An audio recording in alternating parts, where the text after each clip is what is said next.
Mau Batia. Oke, gitu ya. Berarti kita sepakat ya? Sepakat. Berulang dong. Apaan sih? Tadi selalu mulu. Gak aja emang. Ini udah habis. Udah habis. Andai.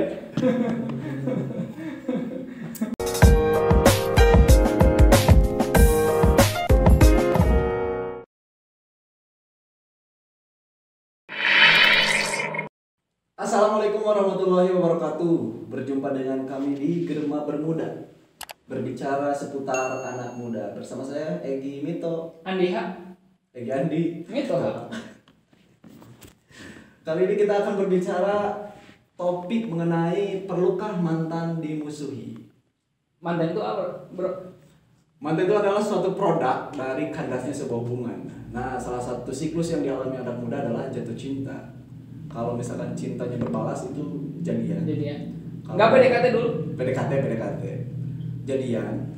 Terus kalau misalkan klop itu akan manjang biasanya ya. Iya. Kalau misalkan di tengah jalan ada crack itu pasti putus. Nah, salah satu produknya itu adalah mantan. Di samping masa lalu yang indah dan syair-syair yang bullshit gitu ya. Ya, kan kebanyakan orang kalau putus itu biasanya karena beda jalan, beda keyakinan, beda permasalahan. Berdasarkan observasi yang gue lakukan ya. Karena kan gue orangnya observatif gitu ya. Salah satu yang paling menjadi alasan utama putus itu adalah biasanya berbeda prinsip. Ya. Nah, berbeda prinsip. Kalau pengalaman lo sendiri nih gimana? Biasanya kalau misalkan sudah beda tujuan, beda cara sikap. Kalau nggak ada sudah saling dalam hubungan, dalam prinsip gitu ya, ya susah. Kan sama tuh produknya mantan. Iya. Nah, biasanya mantan hubungan lo sama mantan itu gimana setelah itu? Kalau gue pribadi ya lebih ke ketika gue menjalin suatu hubungan, ketika ini sudah mulai toksik, ketika putus antara gue yang mutusin atau dia yang mutusin, mau tidak mau dia harus menerima akibatnya. Cut. Kalau misalkan lo yang diputusin, kalau gue yang diputusin, kan istilahnya posisi lo itu yang sakit hati lah. Ya. Yang nggak menerima. Perlakuan lo gimana? Biasanya kalau gue pribadi dalam kontak, unfollow Instagramnya. Oke. Udah, karena terkadang luka yang paling dalam itu perlu diselesaikan dengan cara yang kekanak-kanakan, bro. Oke, kalau misalkan kasusnya lo yang mutusin. Kalau gue yang mutusin sama, kita blok, bukan blok ya. Lo yang blok gitu? Bukan blok ya, hapus nomor lah. Biasanya hapus nomor WA-nya, unfollow IG-nya udah. Berarti dari semua pengalaman lo mempunyai mantan, perlakuannya hampir sama kayak gitu ya? Ya, hampir sama lah seperti itu. Baik itu lo yang mutusin atau lo yang diputusin gitu? Ya, sama. Tapi kalau berdasarkan survei di lapangan ya, itu perlakuan seorang terhadap mantan itu gimana status dia sebenarnya? Apakah dia yang mutusin atau dia yang diputusin? Kebanyakan sih. Oke. Kalau misalkan kita yang diputusin, ya berarti kita yang merasa tersakiti kan. Ya. Jadi perlu adanya membatasi atau memusuhi gitu kan. Terkesan memusuhi. Tapi kalau kita yang memutuskan, biasanya pihak yang memutuskan itu justru ingin mendapatkan maaf justru. Iya, mendapatkan maaf. Kenapa? Karena menyesal atau kayak gimana? Bukan karena menyesal, mungkin karena dia tidak mau tertuduh secara lu mutusin gua sepihak misalnya, gak mau tertuduh seperti itu kayaknya. Oke. Salah satu alasannya sih. Kalau misalkan dari sejauh ini ya, yang lu alami seperti apa? Dari lu pribadi? Kalau gue ya sama mantan tuh gak pernah seperti yang lo lakuin tadi sih. Gak pernah, jadi aman ya? Aman, gak pernah ada blokir, gak pernah ada apalagi memusuhi gak pernah. Iya. Gak pernah, tapi punya satu kasus sih gue yang sampai di blok. Gue yang di blok. Kenapa?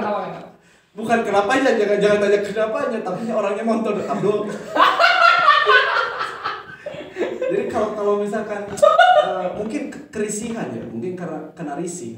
Risih lihat muka lo juga muncul di WA-nya. Karena ya dulu lah. Muncul karena takut digombalin lagi. Mungkin salah satu faktornya itu, atau mungkin risih karena dia punya prioritas yang lain dari gua gitu. Iya. Mungkin ada yang lebih handsome, Oke, kalau misalkan kebanyakan orang ya, kalau misalkan mereka itu putus, biasanya kan alasannya karena pertama ya sudah toksik, yang kedua hubungannya sudah tidak bisa dipertahankan, ada yang berbeda keyakinan, ya karena kalau beda kelamin beda lagi ya. enggak. Kalau sama kelamin itu harus ditanya putus. Iya betul ya. Berarti dari tadi toksik, kemudian perbedaan keyakinan sudah tidak nyaman, gitu kan ya. Biasanya kan sudah ada tidak nyaman, artinya sudah tidak ada kata saling dalam sebuah hubungan. Berarti secara garis besar hal-hal penyebab putus itu adalah sesuatu yang idealis ya. Yang apa ya, yang bentuknya itu abstrak, gak fisik. Misalkan alasan orang putus itu karena lu miskin gua kaya, enggak gitu kan. Kebanyakan. Tapi ada kasus itu, Bro. Tapi presentasi di lapangannya itu lebih ke masalah yang idealis. Prinsip, pola pikir, tujuan, agama gitu. Tapi lu pernah gak diputusin misalkan karena alasannya apa lu? Kamu terlalu baik buat aku gitu. Pernah gak lu kayak gitu? Perasaan pernah sih. Pernah. Tapi gue balas gini, kan biasanya kalau misalkan orang yang ngomong gitu, semoga kamu mendapatkan yang lebih baik dari aku. Nah, gue balasnya kayak kadang suka gini, gimana gue mau menemukan yang terbaik, sedangkan yang terbaik menurut aku sudah menyuruhku pergi. Sad gak sih? Ku menangis. Nah, balik ke topik ya. Perlukah mantan dimusuhi? Nah, menurut lu gimana? Perlukah mantan dimusuhi? Kalau misalkan secara gue pribadi ya, bukan dimusuhi lah, tapi lebih tepatnya bagaimana sih kita untuk berdamai dengan masa lalu gitu kan. Dalam artian itu kata mantan ya. Jadi sebenarnya kata musuh itu adalah kalau misalkan secara sikap mungkin ya. Secara sikap itu kan pada hakikatnya bukan artian bawa hakikat gila. gitu kan, secara hakikat gitu kan, bukan berarti kita memusuhi dia gitu kan. Tapi kita itu mengambil sikap bahwa dia itu adalah misalkan ya masa lalu kita. Kalau gue pribadi ya gue berdamai dengan dia. Artinya kalau gue maaf tidak ada kata komunikasi lebih selanjutnya. Berarti sikap lo kan lo secara garis besar gak apa ya, tidak perlu lah ya mantan itu dimusuhi. Tapi kalau dari indikasi yang lo lakukan kayak blokir misalkan terus ngeblok itu kalau misalkan dia terjemahkan dalam arti memusuhi gimana? Nah kalau misalkan dia terjemahkan dalam arti memusuhi, kalau gue pribadi karena kita udah kanas ya udah itu masalah dia gitu kan. Tapi kalau gue pribadi gue pegang adalah ketika gue putus dengan dia, mohon maaf dalam artian gue untuk memutusi dalam tidak ada kontak, tidak ada story dia dan sebagainya untuk menjaga sebenarnya nge-treatment hati. Jadi hati lu butuh pulih. Iya butuh pulih, artinya kita tidak perlu bersinggungan lagi dengan masa lalu lah gitu kan. Cukup. Jadi ketika hati kita sudah mulai reda, karena kan berbicara lupa atau berbicara melupakan itu bukan berarti kita lupa permanen kan. Tapi ketika ingat itu biasa aja. Makanya ketika sikap gue misalkan nanti ngehapus, unfollow, artinya itu untuk berdamai lah, berdamai dengan apa yang terjadi pada kita hari ini. Kemudian kalau misalkan nanti dia mau ngechat, gue balas kok, gitu. Kalau dia mau ngechat lewat apa kan? Semua kontaknya lo blok. Ya kalau gue pribadi kalau misalkan sudah sembuh itu biasanya dibuka lagi. Rekonsiliasi. Iya, gitulah. Intinya silaturahmi kan tetap harus dijaga. Oke. Kalau gua sih sama ya. Gak setuju istilahnya ada memusuhi mantan tuh gak setuju. Mungkin secara garis besar kayak yang lo seperti tadi butuh proses untuk pulih. Nah, salah satunya mungkin dengan tidak melihat dia. Iya, itu salah satu. Dengan tidak mendengar kabar dari dia. Nah, itu salah satunya. Nah, mungkin apa ya? Tergantung penangkapan tiap orangnya sih mau mengartikan itu sikap memusuhi atau enggak gitu ya. Tapi kalau misalkan dikaji secara dewasa ya kita harus sadar. Tapi kalau di lapangan itu masih kerap terjadi loh, memusuhi mantan sampai mantannya dijelek-jelekin. Ada yang sampai dibunuh loh berita. Ada benar. Cuma di Garut kemarin ada yang mantannya karena cemburu buta ditusuk pakai bambu. Cuman gua belum baca beritanya itu. Ada pokoknya ada itu. Nah, di lapangan itu banyak yang sampai melakukan hal-hal kayak gitu, tindak memusuhi gitu.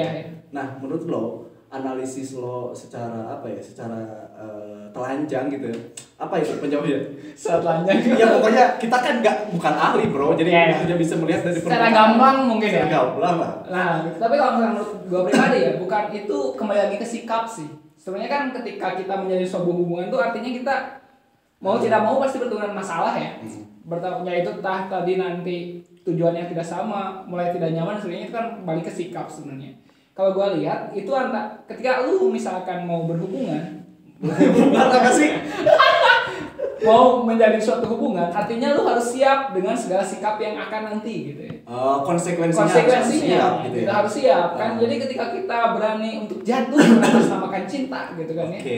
Jatuh mengataskan cinta, artinya kan di sana ada risiko nanti ke depan sakit. Nah, kalau menurut gua itu adalah kembali lagi kepada ketidaksiapan mereka ketika terjadi hal yang seperti itu. Karena mau tidak mau dalam kehidupan yang datang pasti akan pergi, yang pergi pun akan datang. Gitu. Yang pergi pun akan terganti. Ya, maksudnya itu. Masa nggak balik lagi? Pikir lagi lah. Ya balik lagi sebagai itu mantan. Nah, biasanya di lingkungan anak muda gitu ya. Nah, mereka tuh kadang sulit membedakan ini tuh tanda memusuhi atau misalkan ingin pulih kayak tadi. Nah, kalau misalkan menurut lo tips yang paling menurut lo lah tips untuk kita setelah hubungan tuh legowo, itu gimana? Salah satu yang paling lo lakuin lah istilahnya. Yang sering lo lakuin gimana? Ya, jadi curhat ya. Jadi kalau misalkan gak apa-apa kan ini di sudut pandang. Ya, kalau misalkan secara ini ya opini gitu. Kalau gue pribadi, ya intinya gue memaafkan diri sendiri ya artinya. Pertama memaafkan diri sendiri dan memaafkan dia terlebih dahulu. Karena memang mau tidak mau ketika gini bro. Ketika kita lu banyak main game kan? Enggak, maksudnya ketika kita kandas, mau tidak mau kan kita harus mau menerima ya. Entah itu mau memperbaiki atau mau melanjuti kan. Nah, jadi ketika memperbaiki melanjuti. Ya, artinya ketika maksudnya apakah mengakhiri atau melanjutkan gitu kan.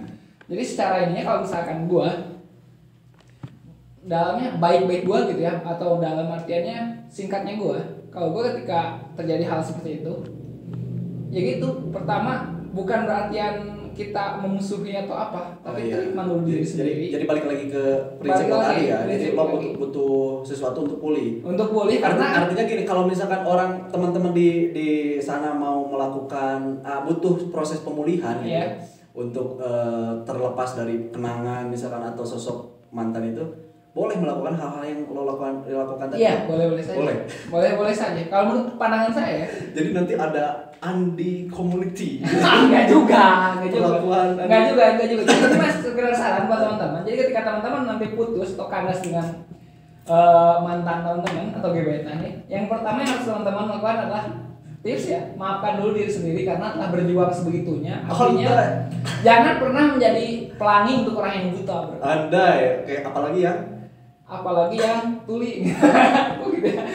Enggak, maksudnya ini aja lah ya. Majas gitu. Kalau misalkan menurut gua pribadi ya, alasan kenapa di luar sana masih banyak yang memusuhi mantan itu gak bisa terlepas dari hanya sebatas prinsip gitu ya. Tapi bisa aja kan dia memusuhi mantan tuh karena si mantannya itu pergi ketika dia udah total memberikan segalanya misalkan. Atau karena si mantan pergi dikecewakan atau karena si mantan itu mengecewakan dia, misal perselingkuhan. Mungkin di kasus yang kita beda prinsip masih bisa dimaafkan lah, gak ada permusuhan. Tapi kalau misalkan dikhianati gimana tuh? Dikhianati tuh menyikapi sebuah pengkhianatan, apakah itu goalnya harus dimusuhi atau gimana? Sehingga banyak yang terjadi di luar sana gini, ketika mantan lo ketahuan lagi deketin sosok Anu misalkan. Sosok Anu. Kita sensor ya. Nah, lo tuh akan mengompori si sosok itu untuk jangan dia bla bla bla bla gitu. Nah, itu kan menurut gua ya salah satu indikasi memusuhi mantan menurut gua sih. Oh iya. Ada juga kan yang bilang gini, mohon maaf bekas saya atau bekas gua gitu kan ya, suka ada ya. Tahan harga jadi. Jadi intinya kalau misalkan lihat kasus di khalayak anak muda gitu sekarang gitu, berbicara ketika putus langsung dimusuhi, toksik gitu kan, suka ada kan ketika putus tuh langsung bermusuhan kan, antar kubu. Belum lagi kalau misalkan taruh dari ini awalnya dekat, dari kubu ini menjadi jadi pertikaian lah gitu kan, bahkan sampai ada yang membunuh dan sebagainya. Tapi kalau misalkan secara hemat gua pribadi, kalau misalkan kasusnya seperti itu adalah itu boleh-boleh saja untuk awal gitu ya. Karena itu juga bentuk treatment lah. Untuk menghargai diri sendiri. Meskipun istilahnya kita sampai menjelekkan dia untuk orang lain. Iya gitu kan. Meskipun tapi gitu ya. Kalau misalkan menurut gue pribadi, cukuplah untuk menjelekkannya cukup di kita aja lah. Okay. Untuk menghargai kita sudah berjuang, tapi kok dia nanti gitu. Gak perlu diumbar keluar. Justru kalau misalkan kita berpikir lebih luas gitu ya, justru kita tuh harus bersyukur ya. Iya. Kalau misalkan kita dihianati itu justru harus bersyukur. Cuman emang susah sih. Susah untuk sampai ke titik itu susah. Karena bersyukurnya gini, sudah semesta tampakkan perilaku. Sudah semesta tampakkan. Ya, semesta sudah menampakkan jati diri dia yang sebenarnya gitu. Ya. Kalau misalkan seharusnya orang itu bersyukur. Justru kalau misalkan dia toh pada akhirnya mendekati orang lain. Oh iya, kembalikan lagi pada Tuhan. Gitu. Ya, betul. Jadi kalau misalkan untuk teman-teman semua telaah lagi deh perilaku teman-teman semua itu dalam menyikapi mantan. Apa itu indikasi untuk memulihkan diri seperti yang tadi kita obrolkan, atau justru lebih mengarah ke menjatuhkan bahkan memusuhi mantan gitu ya. Indikasinya harus dibedakan. Kalau misalkan jatuhnya itu memusuhi mantan, berarti tanya lagi apakah teman-teman semua pulih atau udah memaafkan diri sendiri atau belum. Iya. Gini sih kalau misalkan gua pribadi, intinya sih cinta itu datang kan karena terbiasa ya awalnya tuh, karena terbiasa menurut gua kan. Karena kita misalkan awal ketika jatuh cinta, jadian apa? Oh, makasih bro. Parah emang. Ya. Jadi kan maksudnya ketika kita jadian itu adalah awal untuk memberikan benih kan ya. Oke. Kan karena benih cinta. Oke. Harus perjelas lah. Benih itu jamak loh mas. Benih tanaman, benih kacang dan sebagainya. Jadi kalau misalkan secara ini ya, secara prinsip gitu ya, cinta itu hadir karena datang karena terbiasa. Karena kita sudah terbiasa dengan orang itu. Komunikasi dengan orang itu tiap hari, terus teleponan dengan orang itu tiap hari, apa-apa ke dia tiap hari. Jadi kan itu sudah terbiasa. Jadi ketika kita putus, kebiasaan itu hilang. Jadi kita udah kecanduan. Udah jadi artinya dan jadi adiktif. Jadi untuk kesananya direhab. Treatmentnya yaitu rehabilitasi. Berarti harus panggil BNN. Bukan seperti itu. Maksudnya treatmentnya adalah membiasakan diri untuk sendiri lagi gitu pada akhirnya. Berarti mungkin balik lagi ke personal ya. Ada yang bisa membiasakan diri kehilangan momen itu sekaligus. Ada juga yang harus dosisnya diturunkan. Dosis literasi. Literasi dosis. Jadi sedikit demi sedikit. Oke. Kalau misalkan menurut pandangan lu ya, bro, kalau misalkan ada kasus tadi yang putus, kemudian dia itu malah menjadi gak baik dalam waktu beberapa tahun. Menurut lu gimana? Itu sih menurut gua masalahnya ada di pola pikir. Pola pikir. Salah satu pola pikir kita katakanlah pola pikir dewasa gitu ya. Kalau misalkan dia punya pola pikir dewasa, melihat indikasi kebobrokan mantannya itu harusnya bersyukur menurut gua ya. Karena semesta, oke. Karena semesta sudah memperlihatkan jati diri dia yang sebenarnya. Nah, kembali lagi kalau misalkan kasusnya adalah dia sampai memusuhi dia dalam waktu lama, ada apa di hubungan mereka sejauh ini? Mungkinkah ada sesuatu yang dirampas? Teman-teman tahu? Tahu di komentar ya. Oke. Kalau misalkan menurut lu pribadi nih, dampak atau efek ketika kita menjauhi mantan apa? Oke. Efek kalau ada dua kan, ada plus, ada minus. Salah satu plusnya kita lebih bisa terbebas dari ingatan masa lalu yang menghantui. Kita lebih bisa membuka hati untuk orang lain, meskipun butuh proses ya. Itu dampak positifnya. Kita lebih bisa memaksimalkan quality time dengan sesuatu yang myself ya. Dengan sesuatu yang lebih time. Iya, yang lebih bermakna gitu sih. Kalau misalkan udah menganggap bahwa selama ini hubungan sama mantan gue tuh kok nyita waktu banget, misalkan kok apa-apa gitu misalkan. Jadi budak cinta. Itu salah satu dampak positifnya sih. Ada juga dampak negatif menurut gue ya. Dampak negatifnya adalah yaitu pertama kita harus bertarung dengan gejolak hati. Kita tuh harus memaafkan dia atau justru memusuhi dia. Itu dampak negatifnya. Kalau misalkan kita pikir ada dampak negatifnya, yaitu kembali lagi, lu gak akan sehat, lu akan sakit selama lu gak bisa memaafkan diri lu sendiri sama hubungan lu di masa lalu. Iya, artinya berdamai lagi dengan masa lalu ya. Itulah artinya berdamai dengan masa lalu, bukan berarti melupakan masa lalu. Nah, seperti itu. Kalau misalkan kita berbicara efek ya, nah kalau misalkan menurut lo nih, kan mantan itu sesuatu yang kalau terdengar di telinga anak muda itu sesuatu yang mengingatkan pada sesuatu yang kelam, hina lah istilahnya. Kenapa itu terjadi? Itu kenapa? Menurut lo gimana? Itu tadi sih intinya sih pada mindset ya. Pola pikir gitu. Ketika mindset kita belum benar dalam artian tuh melihat mantan tuh adalah suatu hal. Gue punya pertanyaan menarik nih.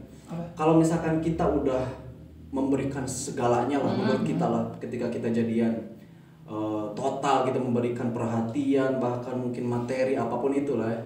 Terus ketika putus yang kita pertimbangkan tuh itu, wah ini sayang diputus nih karena gue udah melakukan segalanya buat dia misalnya. Nah, pada akhirnya dia bertindak memusuhi dia gitu, memusuhi mantannya. Pandangan lo gitu, kalau misalkan dalam putus terus alasan dia memusuhi karena itu gimana? Karena ada hal materinya sudah diberikan, entah itu tenaga, waktu, dan sebagainya. Banyak kan, banyak. Iya, bukan berarti gue nggak bersependapat dengan hal seperti itu. Tapi yang selama ini yang gue alamin, gue pernah memberikan semuanya gitu kan. Kita pernah memberikan sepenuh hati. Semuanya. Iya, dalam artian kan kurung kan. Dalam artian materi, waktu, tenaga, pikiran, gitu kan ya, ngebantuin dan sebagainya. Tiba-tiba kok ditinggalin, gitu kan ya. Pada akhirnya nggak ada sia-sia sebenarnya bro. Apapun yang kita keluarkan hari itu, yang pernah kita tumpahkan hari itu gitu ya, pasti ada hikmah di balik itu semua. Pasti akan kembali dalam bentuk lain. Entah itu tergantikan oleh sosok yang memang ketika kita treatmentnya berjuang yang lebih, dia pun mau. Nah itulah sudut pandang kita tentang perilaku memusuhi mantan ya. Itu menurut sudut pandang kita secara personal ya. Yaitu pasti penjabaran setiap orang itu pasti berbeda. Nah, kembali lagi ke topik awal, konklusi dari tindak memusuhi mantan itu gimana? Kalau menurut gua sih selama itu sehat untuk diri lo itu perlu, tapi kalau misalkan itu secara dalam artian untuk ke depan kemaslahatan gitu ya, tidak perlu lah. Tapi bisa aja kan kalau misalkan kan kata kuncinya selama itu sehat. Iya. Bisa aja kan mungkin tindak membunuh itu sehat berarti ya, bisa gitu kan? Iya. Bisa gitu berarti. Iya. Diperbolehkan berarti ya. Iya intinya kalau gua memandangnya dua sisi gitu. Ketika perlu apabila itu memang sehat untuk diri dan dia, khususnya dan mantan lo itu sehat, itu is okay. Tapi kalau misalkan ketika misalkan tidak perlu itu dalam artian ketika misalkan kedepannya malah menjadi suatu hal pertikaian yang lebih besar, ya udah tidak perlu. Oke, itu kan berdasarkan faktor ya. Iya. Ada dampaknya ketika lo melakukan memusuhi dan tidak memusuhi. Tapi secara pandangan lo secara keseluruhan. Kalau secara keseluruhan perlu dan nggak perlu. Tidak perlu lah, intinya berdamailah aja. Berdamailah dengan masa lalu Anda. Meskipun istilahnya butuh proses ya. Ya, pada intinya proses sih. Sama. Jadi kalau misalkan tindak memusuhi mantan itu sebenarnya nggak perlu. Balik lagi ke kedewasaan kan, pola berpikirnya. Cara kita menyikapi itu yang penting sih sebenarnya. Ya betul. Jadi kalau teman-teman semua masih terjebak dalam siklus memusuhi atau ada rasa benci terhadap mantan gitu ya, kembali lagi ya. Jadi istilahnya pikirkan lagi apa sih alasan gua. Dampak kedepannya kan seperti apa? Apakah baik atau buruk? Justru baik buat kita maupun buat dia. Gitu ya. Berarti kita sepakat ya? Sepakat. Berulang dong. Apaan sih? Tadi sama gua. Gajah emang. Ini udah habis. Andai. Oke, itulah mungkin bahasan kita kali ini. Kalau misalkan konten ini menarik dan membuat kalian jangan lupa like and subrek. Nambah wawasan nggak mungkin ya kalau misalkan udah. Ya, ala kadarnya lah. Oke, jangan lupa like, comment, and subrek. Biar kayak YouTuber kan. Iya, kayak gitulah. Oke. Nanti jumpa lagi bersama saya Egi Minan dan saya Andi Nantu. Kita berdua Jadi kumaha? Kita berdua Egi Minantu. Egi Minantu. Ya udahlah. Nggak jelas ini nggak jelas. Oke, sampai berjumpa lagi. Terima kasih orang baik. Terima kasih orang baik. Ya.